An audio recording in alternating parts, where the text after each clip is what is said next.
Ave Maria. ഞാൻ അമ്മ ജീവനോടെ പ്രത്യക്ഷപ്പെട്ട ഈ ആൾത്താരയിൽ എൻ്റെ അപ്പായോടും അമ്മയോടും ഒപ്പം നിന്ന് നന്ദി പറയാനും എനിക്ക് സാക്ഷ്യം പറയാൻ എൻ്റെ അമ്മയും അപ്പായും അനുഗ്രഹിച്ച ഈ ദിവസത്തെ ഓർത്ത് ഞാൻ ഒരുപാട് കോടി നന്ദി എൻ്റെ അപ്പായോടും അമ്മയോടും പറയുന്നു. എൻ്റെ പേര് സുനി. ഞാൻ മാവേലിക്കരയിൽ നിന്നാണ് വരുന്നത്. ഞാനിവിടെ ജൂലൈ 2025 ജൂലൈ 7-ാം തീയതിയാണ് ഞാനിവിടെ വന്ന് ഉടമ്പടി എടുത്തത്. ഉടമ്പടി എടുക്കാനുള്ള കാര്യം എൻ്റെ ഹസ്ബൻഡിൻ്റെ ജോലി ഇല്ലാതെ വീട്ടിലിരിക്കുന്നൊരവസ്ഥയായിരുന്നു. ഞങ്ങളുടെ അടുത്തുള്ള 2-3 ചേച്ചിമാർ മുഖേനയാണ് ഞാൻ ഈ കൃപാസനത്തെ പറ്റിയും അറിയാൻ കഴിഞ്ഞത്. അപ്പം എനിക്ക് കൃപാസനത്തെ പറ്റി അറിയാൻ കഴിഞ്ഞതിലൂടെ എനിക്ക്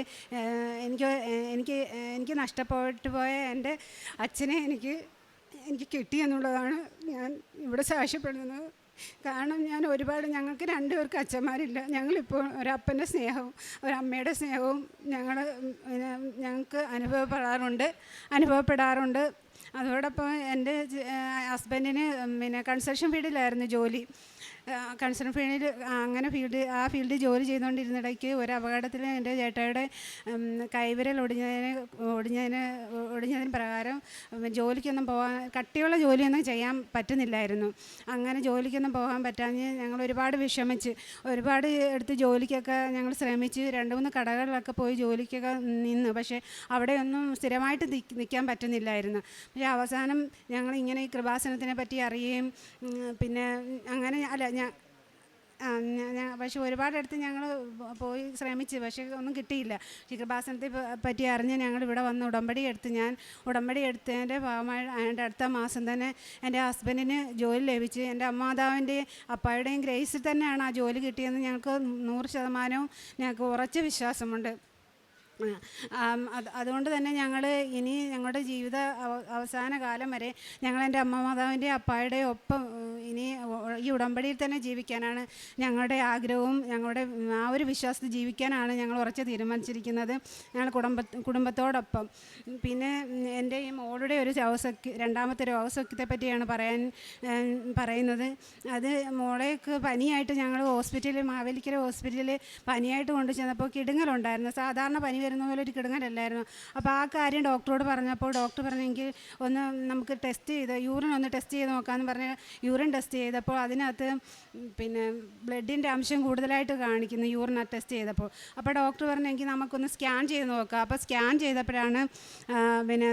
ചെയ്തപ്പോൾ എൻ്റെ കുഞ്ഞിൻ്റെ കിഡ്നിയിൽ 5 കല്ലാണ് കാണുന്നത്. അപ്പോൾ ഡോക്ടർക്ക് തന്നെ അതിശയം, ഇങ്ങനെ ഒരു കുഞ്ഞിൻ്റെ കിഡ്നിയിൽ 5 കല്ല് വരുന്നത്. ആ കാഷ്വാലിറ്റി കാണിച്ച് 2-3 ഡോക്ടർമാരെ കാണിച്ചപ്പോഴെല്ലാം അവർക്കെല്ലാം അതിശയം. അപ്പോൾ ഡോക്ടർ ഞങ്ങളുടെ മെഡിക്കൽ കോളേജിലോട്ട് ആദ്യം സർജനെ കാണാൻ പറഞ്ഞ് അവിടെ തന്നെ സർജനെ കണ്ടപ്പോൾ സർജൻ ആദ്യം തന്നെ മെഡിക്കൽ കോളേജിലോട്ട് റെഫർ ചെയ്തു. അങ്ങനെ ഞങ്ങൾ കോട്ടയം മെഡിക്കൽ കോളേജിൽ പോകാൻ ഇവിടെ വന്ന് ഞങ്ങൾ ആദ്യം അച്ഛനെ കണ്ട് പ്രാർത്ഥിച്ച്, അച്ഛൻ എൻ്റെ കുഞ്ഞിനെ സൈത്ത് പൂശി പ്രാർത്ഥിച്ച് കാശുരൂപം തന്ന് ഞങ്ങൾ അമ്മയോട് എൻ്റെ കുഞ്ഞിൻ്റെ ഞങ്ങളിനി ചെന്ന് ഡോക്ടറെ കണ്ട് സ്കാൻ ഇനി ചെയ്യണമെന്ന് പറയുമ്പോൾ സ്കാൻ ചെയ്യുമ്പോൾ എൻ്റെ കുഞ്ഞിൻ്റെ കിഡ്നിയിൽ ആ ഒരു കല്ലേ കാണല്ലേ എന്ന് പ്രാർത്ഥിച്ചാണ് ഞങ്ങൾ ദിവസവും ഉടമ്പടി തൈലവും ഉപ്പും എല്ലാം ഞങ്ങൾ തേനും ഉടമ്പടി എടുത്ത് അന്ന് മുതൽ എൻ്റെ 2 മക്കൾക്കും ഞാൻ തേനും ഉപ്പും ഞങ്ങളെല്ലാവരും തേൻ ഉപയോഗിക്കും. തേൻ രാവിലെയും കഴിക്കും, എൻ്റെ കുഞ്ഞുങ്ങൾക്ക് 2 പേർക്കും കൊടുക്കും. അങ്ങനെ ഞങ്ങൾ ഇന്ന് ദിവസവും പ്രാർത്ഥിച്ചുകൊണ്ടാണ്, ഞാൻ വിശ്വാസപ്രമാണം ചൊല്ലിയാണ് ഞാൻ കൊടുക്കുന്നത്. അങ്ങനെ എൻ്റെ കുഞ്ഞിന് ഞങ്ങൾ കോട്ടയത്ത് പോയി ഡോക്ടറെ കണ്ടപ്പോൾ ഡോക്ടർ പറഞ്ഞ് നമുക്കൊന്ന് ആദ്യം മുതലൊന്ന് ടെസ്റ്റ് ചെയ്യാം. യൂറിനെല്ലാം ടെസ്റ്റ് ചെയ്ത് ബ്ലഡും എല്ലാം ടെസ്റ്റ് ചെയ്ത് സ്കാനിങ് ചെയ്തോട്ട് 1 ആഴ്ച കഴിഞ്ഞ് വരാൻ പറഞ്ഞു. അങ്ങനെ ഞങ്ങൾ അതെല്ലാം ചെയ്ത് സ്കാൻ ചെയ്ത ഡോക്ടർ തന്നെ ചോദിച്ചു ഇതെന്താണ് കുഞ്ഞിന് പറ്റിയെന്ന് സ്കാനിങ്ങിൽ. അപ്പം ഞാൻ പറഞ്ഞു ഇതുപോലെ. ഞാൻ പറഞ്ഞു അങ്ങനെ ഒരു കാര്യമേ ഇതിനകത്തില്ലല്ലോ, ഡോക്ടർക്ക് തന്നെ അതിശയം. അപ്പം ഞങ്ങൾ കണ്ട ഡോക്ടറും പറഞ്ഞ് കുഞ്ഞിനൊരു കുഴപ്പവും ഇല്ലല്ലോ എന്ന്. അങ്ങനെ എൻ്റെ അമ്മമാതാവ് നല്ല ഒരു അനുഗ്രഹം ഞങ്ങളുടെ ജീവിതത്തിലേക്ക് തന്ന്, ഞങ്ങളുടെ രോഗസൗഖ്യം ഞങ്ങളുടെ ജീവിതത്തിലേക്ക് തന്ന് ഞങ്ങളുടെ അമ്മമാതാവും എൻ്റെ അപ്പായെ പോലെ സ്വന്തം അപ്പായെ പോലെ കാരണം ഞങ്ങൾക്ക് ഒരുപാട് എൻ്റെ അമ്മമാതാവ് ഞങ്ങൾക്ക് ഒരുപാട് എനിക്കറിയാം. ഞാൻ ഉടമ്പടിയിലായി ജീവിക്കുന്നതുകൊണ്ട് എനിക്കറിയാം ഞങ്ങൾ ഒരുപാട് കാര്യത്തിൽ ഒരു സാമ്പത്തിക ബുദ്ധിമുട്ടുകളൊന്നും ഞങ്ങൾക്കിപ്പോൾ അങ്ങനെ ആരുടെ മുന്നിൽ ചെന്ന് ഒന്നും ഞങ്ങൾക്ക് കൈനീട്ടാനുള്ള ഒരിട എൻ്റെ മാതാവ് എനിക്ക് തന്നിട്ടില്ല ഇതുവരെ. ഈ ഉടമ്പടിയിൽ ജീവിക്കുന്നിടത്തോളം കാലം എനിക്ക് തരില്ല എന്ന് എനിക്ക് പൂർണ്ണ ബോധ്യമുണ്ട്. എൻ്റെ മതം ഒരുപാട് എനിക്ക് പറഞ്ഞറിയിക്കാൻ പറ്റാത്ത തരത്തിൽ ഉള്ള ഒരുപാട് പിന്നെ അനുഗ്രഹങ്ങൾ എനിക്ക് തന്നിട്ടുണ്ട്.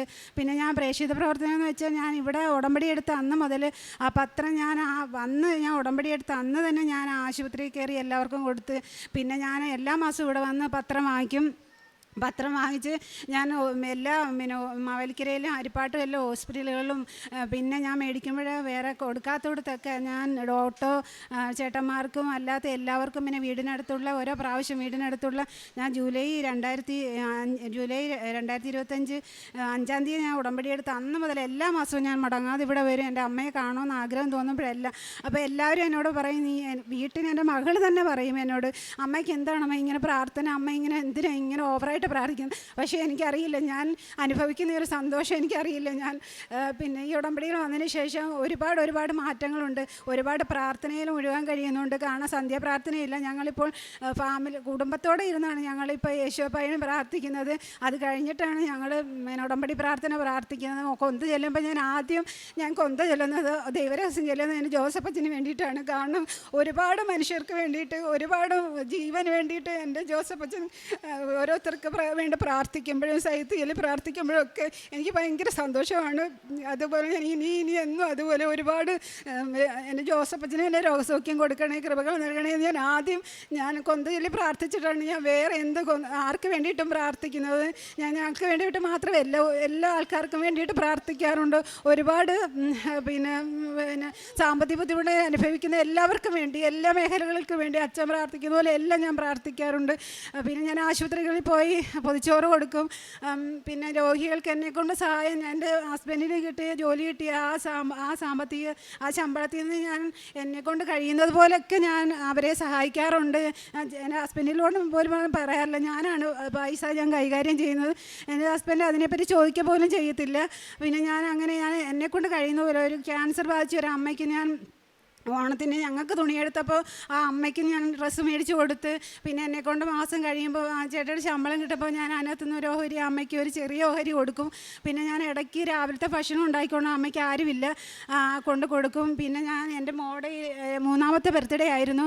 ആ ബർത്ത്ഡേക്ക് ഞങ്ങൾ ആഘോഷങ്ങൾ കുറച്ചിട്ട് പിന്നെ ഹരിപ്പാട് ആശുപത്രിയിലെ രോഗികൾക്ക് ഞങ്ങൾ അവിടെ ചെന്ന് പറഞ്ഞിട്ട്, പിന്നെ അവിടെ ഫുഡൊന്നും അകത്ത് കൊടുക്കാൻ പറ്റില്ല എന്ന് പറഞ്ഞുകൊണ്ട് ഞങ്ങളെ കൊണ്ട് കഴിയുന്നത് രീതിയിൽ കുറച്ച് സോപ്പും വലിയ ഡ്രസ്സുകളൊന്നും അങ്ങനെ വാങ്ങിക്കാൻ കഴിയാത്തതുകൊണ്ട് ഒരു തോർത്തും സോപ്പും മേടിച്ച് ഞങ്ങളെല്ലാ രോഗികൾക്കും കൊടുത്ത്, പിന്നെ അങ്ങനെ ഒരുപാട് പിന്നെ ഞാൻ എല്ലാ മാസവും എൻ്റെ ചേട്ടയുടെ പിന്നെ ശമ്പളം കിട്ടുമ്പോൾ ആ ശമ്പളത്തിൽ നിന്നുള്ള പൈസയ്ക്ക് ഒരു ഓഹരി എടുത്ത് ഞാൻ പിന്നെ ഫുഡുണ്ടാക്കി ഞാൻ ഹോസ്പിറ്റലിൽ ഞാൻ രോഗികൾക്ക് വെളിയിൽ കൊണ്ട് കൊടുക്കും. ഞാൻ അമ്മയുടെ അപ്പായുടെയും എല്ലാ മഹത്വത്തെ അവിടെ അറിഞ്ഞവരെ അറിയാത്തവരെ അറിയിക്കുകയും അറിഞ്ഞവരെ ആഴപ്പെടുത്തുകയും ചെയ്യുന്ന രീതിയിൽ തന്നെ ഞാൻ എല്ലാവരോടും എൻ്റെ അപ്പായുടെ അമ്മായുടെയും കാര്യം ഞാൻ എൻ്റെ സ്വന്തം അപ്പായും അമ്മയും പോലെയാണ് എൻ്റെ യേശുവപ്പായും എൻ്റെ അമ്മായും കാണുന്നത്. ഞാൻ എത്ര നന്ദി പറഞ്ഞാലും എൻ്റെ യേശുവപ്പായും അമ്മയോടൊന്നും എനിക്ക് നന്ദി തീരത്തില്ല. അതുപോലെ ജോസഫച്ചനോട് ഇവിടെയുള്ള എല്ലാ സ്റ്റാഫുകളോടും എനിക്ക് ഒരുപാട് തീർത്താൽ തീരാത്ത നന്ദിയുണ്ട്. പിന്നെ എനിക്ക് വേണ്ട ഒരു രോഗസൗഖ്യം, ഞാൻ പിന്നെ ജപമാല റാലിയിൽ പങ്കെടുക്കുന്നതിന് മുമ്പേ എനിക്ക് തൊണ്ടയ്ക്ക് ഭയങ്കര വേദനയും ഭയങ്കര അസ്വസ്ഥതയായിരുന്നു. 2-3 മാസം എനിക്ക് വെള്ളം കഴിക്കാൻ പറ്റത്തില്ല, തൊണ്ടവേദന കൊണ്ട് ഭയങ്കര ബുദ്ധിമുട്ടായിരുന്നു. ഞാനത് എൻ്റെ ഹസ്ബൻഡിനോട് പോലും പറഞ്ഞിട്ടില്ല. ഭയങ്കര അസ്വസ്ഥത. ഞാൻ ഉപ്പുവെള്ളം, ഇവിടുത്തെ നേർച്ച വസ്തുക്കൾ ഉപയോഗിക്കും, ഉപ്പുവെള്ളം ഞാൻ വെള്ളത്തിൽ ഒഴിച്ച് വാവുള്ളും കുടിക്കുകയും ചെയ്യും. അങ്ങനെ ഒരുപാട് കാര്യങ്ങളെല്ലാം ഞാൻ ചെയ്യും. അങ്ങനെ പക്ഷേ അഖണ്ഡ ജപമാല റാലിയിൽ എനിക്ക് ഈ ഉടമ്പടി എടുത്തപ്പോൾ തന്നെ ഭയങ്കര ആഗ്രഹമായിരുന്നു. എൻ്റെ കുഞ്ഞിനെയും കൊണ്ട് തന്നെ ഞാൻ വന്ന് എനിക്ക് ഒരു കുഴപ്പം കൂടാതെ എനിക്ക് എൻ്റെ അമ്മയുടെ ഈ അഖണ്ഡ ജപമാല റാലിയിൽ പങ്കെടുക്കാനും എൻ്റെ കുഞ്ഞ് തന്നെ ഇത്രയും ദൂരെ എൻ്റെ കുഞ്ഞ് നടന്ന് വന്ന് കുറച്ചൊക്കെ ഞാൻ എടുത്തുള്ളൂ. പക്ഷേ എനിക്കത് ഞാൻ നടന്ന് ഞാൻ ജപമാല ചെല്ലുമ്പോഴും ഞാൻ ഈശോപ്പയുടെ അമ്മയുടെ നന്ദി പറഞ്ഞാണ് ഞാൻ പിന്നെ നടക്കുന്നത് തന്നെ. കാരണം എനിക്ക് അത്രയ്ക്കും എൻ്റെ കുഞ്ഞിങ്ങനെ നടക്കുന്നതിൽ എനിക്ക് ഭയങ്കര അത്ഭുതമായിരുന്നു. കാരണം ഇത്രയും പ്രായമുള്ള ഒരു കുഞ്ഞിങ്ങനെ നടക്കുക എന്ന് വെച്ചാൽ അത് ഒരിക്കലും ആർക്കും മനസ്സിലാവത്തില്ല ആ ഒരു കാര്യം. അങ്ങനെ ആ ജപമാല റാലിയിൽ എനിക്ക് പങ്കെടുക്കാനും കഴിഞ്ഞു. പിന്നെ എൻ്റെ ആ ഒരു രോഗസൗഖ്യം എനിക്ക് അതിലൂടെ മാറി. പിന്നെ ഞാൻ ഡെയിലി ബ്രെഡ് കൂടും. അച്ഛൻ്റെ ഡെയിലി ബ്രോഡ് കൂടും. പിന്നെ എല്ലാ ആഴ്ചയിലും പിന്നെ ചൊവ്വാഴ്ച ദാന ആരാധനയിൽ പങ്കെടുക്കും. പിന്നെ എല്ലാ രാവിലെയും വൈകിട്ടും ഒക്കെ ഞാൻ എപ്പോൾ എനിക്ക് പ്രാർത്ഥിക്കണമെന്ന് പോകുമ്പോൾ വചനങ്ങൾ പ്രാർത്ഥിക്കും. ഞാൻ ഉടമ്പടി ധ്യാനം ഞാൻ ജോലി ചെയ്തുകൊണ്ടിരിക്കുമ്പോൾ തന്നെ ഞാൻ അടുക്കളയിലും എവിടെ ആയാലും തുണി കഴുകാൻ പോകുമ്പോൾ അവിടെ എല്ലാം ഞാൻ കൊണ്ട് നടന്ന് പിന്നെ ഫോൺ ഓണാക്കി വെച്ച് ഞാൻ പിന്നെ പിന്നെ ധ്യാനവും പിന്നെ സാക്ഷിയും ഒക്കെ ഞാൻ എപ്പോഴും അതാണ്. ഞാനിപ്പോൾ ടി വികളൊക്കെ സീരിയൽ കാണുന്ന ഞാനിപ്പോൾ അതൊന്നും കാണാറില്ല. പിന്നെ അങ്ങനെ ഒരു കാര്യം ഞങ്ങളിപ്പോൾ കുടുംബത്തിൽ സീരിയലേ കാണുന്നില്ല. ഞങ്ങൾ അങ്ങനെ കണ്ടുകൊണ്ടിരുന്ന ആ സീരിയൽ ഞങ്ങൾ കാണുന്നതേ ഇല്ല. ഒരു കാര്യവും ഇല്ല. ഞങ്ങളിപ്പോൾ എപ്പോഴും എനിക്ക് സാക്ഷ്യം കേൾക്കണം, ധ്യാനം കൂടണം എന്നുള്ളൊരു ചിന്തയേ ഉള്ളൂ. അപ്പോൾ ഞാൻ ഇനിയും എന്നെ ഈ അൾത്താരയിൽ എന്നെ നിർത്തി എനിക്ക് സാക്ഷ്യം പറയാനുള്ള ഒരു അനുഗ്രഹം എൻ്റെ അപ്പായും അമ്മായും തരണമേ. ഞങ്ങളുടെ കൂടെ എന്നും ഞങ്ങളുടെ ജീവിതത്തിൽ ഞങ്ങൾക്കൊരു അനുഗ്രഹമായി എൻ്റെ അപ്പായും അമ്മയും കൂടെ ഉണ്ടാവണമെന്ന് പ്രാർത്ഥിച്ചുകൊണ്ട് പിന്നെ 1000 1 കോടി നന്ദി അർപ്പിച്ചുകൊണ്ട് ഇനിയും ഈ ഉടമ്പടിയിൽ തന്നെ ജീവിക്കാൻ എന്നെ അനുഗ്രഹിക്കണമേ എന്ന് കൃപ ചെയ്യണമേ എന്ന് പ്രാർത്ഥിച്ചുകൊണ്ട് ഞാൻ നിർത്തുന്നു. ഇവിടെ കൂടിയിരിക്കുന്ന എല്ലാവരോടും ഞാൻ പറയുന്നു, വിശ്വസിച്ച് പ്രാർത്ഥിക്കുക, ഭയപ്പെടേണ്ട. യെശയ്യ 43 വചനത്താൽ ഞാൻ പറയുന്നു, എൻ്റെ കർത്താവ് പറയുന്നു, ഭയപ്പെടേണ്ട, നിന്നോട് കൂടെയുണ്ട് ഞാൻ. അതാണ്, അങ്ങനെ പ്രാർത്ഥിക്കുക. ദൈവം എപ്പോഴാണ് നിൻ്റെ കൂടെ. ദൈവത്തിൻ്റെ നടയിൽ നീ താഴ്മയോടെ നീ ദൈവത്തിനോട് പ്രാർത്ഥിക്കുക. ദൈവം അതിൻ്റെ സമയത്ത് നിന്നെ അനുഗ്രഹിക്കുമെന്നാണ് വചനത്തിൽ പറയുന്നത്. അതുപോലെ തന്നെ സംഭവിക്കുന്നു. അതുകൊണ്ട് എല്ലാവരും വിശ്വാസത്തോടെ പ്രാർത്ഥിക്കുക. നന്ദി, 1000 നന്ദി എൻ്റെ യേശുപ്പായ്ക്കും എൻ്റെ അമ്മയ്ക്കും എൻ്റെ ജോസഫ് അച്ഛനും. അവിടുന്ന് എൻ്റെ അഭയസങ്കേതമാണ്. അനർത്ഥങ്ങളിൽ നിന്ന് അവിടുന്ന് എന്നെ രക്ഷിക്കുന്നു. രക്ഷ കൊണ്ട് എന്നെ പൊതിയുന്നു. സങ്കീർത്തനം 32 7 വചനം. ദൈവം ഒരഭയസ്ഥാനമാണ്, നമ്മുടെ രക്ഷയാണ്.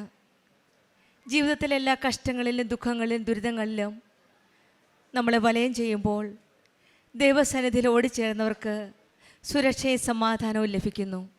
ദൈവം നമ്മുടെ രക്ഷകനാണ്.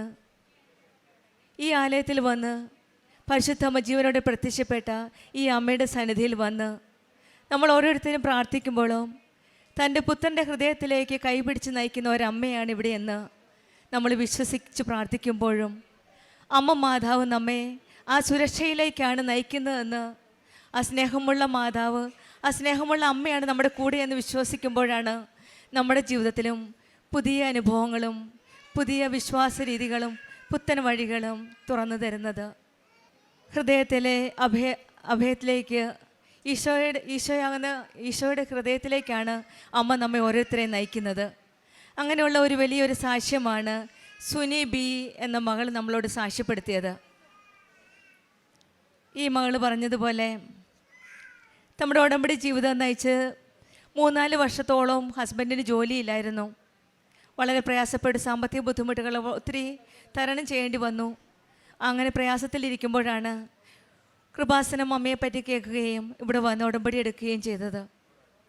ഉടമ്പടി എടുത്ത ഉടനെ പെട്ടെന്ന് ഒരു നല്ലൊരു ജോലി കിട്ടുകയും പിന്നീട് ഇവർക്കുള്ള എല്ലാ സാമ്പത്തിക ബുദ്ധിമുട്ടുകളും മാറി ഒരു നല്ലൊരു ജീവിതം നയിക്കുവാൻ ഇവർക്ക് സാധിച്ചു എന്നാണ് പറഞ്ഞത്. സമയ ചുരുക്കത്തിൻ്റെ അമ്മയോടാണ് നമ്മൾ പ്രാർത്ഥിക്കുന്നത്. നമ്മുടെ അഭയസങ്കേതമാകുന്ന ഈ ആലയത്തിൽ വന്ന് പ്രാർത്ഥിക്കുമ്പോൾ ഈശോയും അമ്മയും നമ്മുടെ കാര്യങ്ങൾ ഓരോന്നോരോന്നായിട്ട് നേടിത്തരുന്നതായിട്ടാണ് ഓരോ സാക്ഷ്യത്തിൽ നിന്നും നമ്മൾ മനസ്സിലാക്കാൻ സാധിക്കുന്നത്.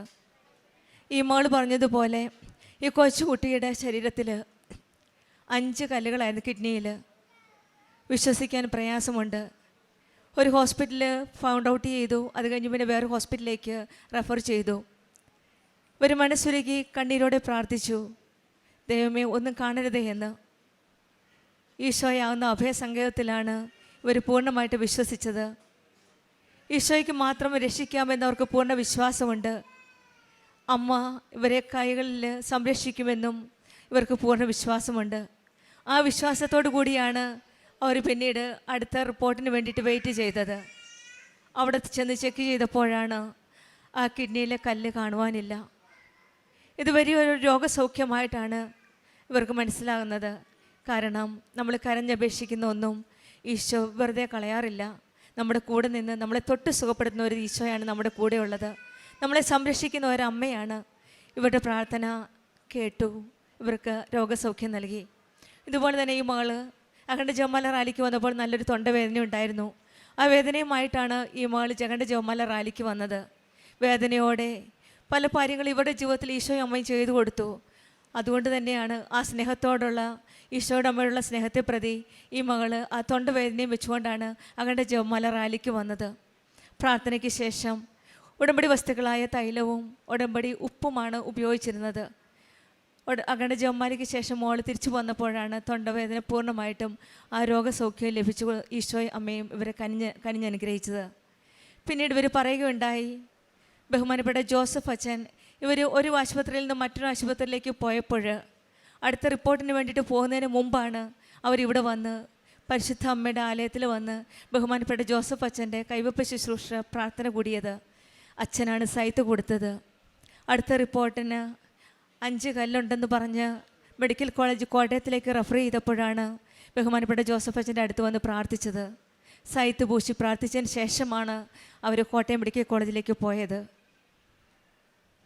40 വർഷത്തെ പൗരോഹിത്യ ജീവിതവും വിശ്വാസ ജീവിതവും ത്യാഗപൂർണമായ പ്രാർത്ഥനയും അച്ഛൻ്റെ കൈവപ്പ് ശുശ്രൂഷയും മൂലമാണ് ഈ മകൾ ഇന്ന് രോഗസൗഖ്യപ്പെട്ട് പരിശുദ്ധ അമ്മയെ നേരിട്ട് കണ്ട ജോസഫ് അച്ഛനാണ്.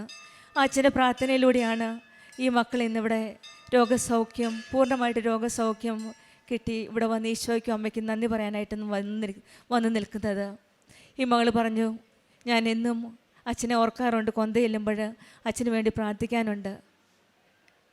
നമ്മൾ ഓരോരുത്തരും കാണുന്നുണ്ട് രാവിലെ തൊട്ട് വൈകുന്നേരം വരെ അച്ഛൻ ഇവിടെ നമുക്ക് വേണ്ടി പ്രാർത്ഥിക്കുന്നത്. അച്ഛൻ മാതാവിനെ കണ്ട വ്യക്തിയാണ്. ആ അനുഗ്രഹമാണ് നമ്മളോട് ഷെയർ ചെയ്യുന്നത്.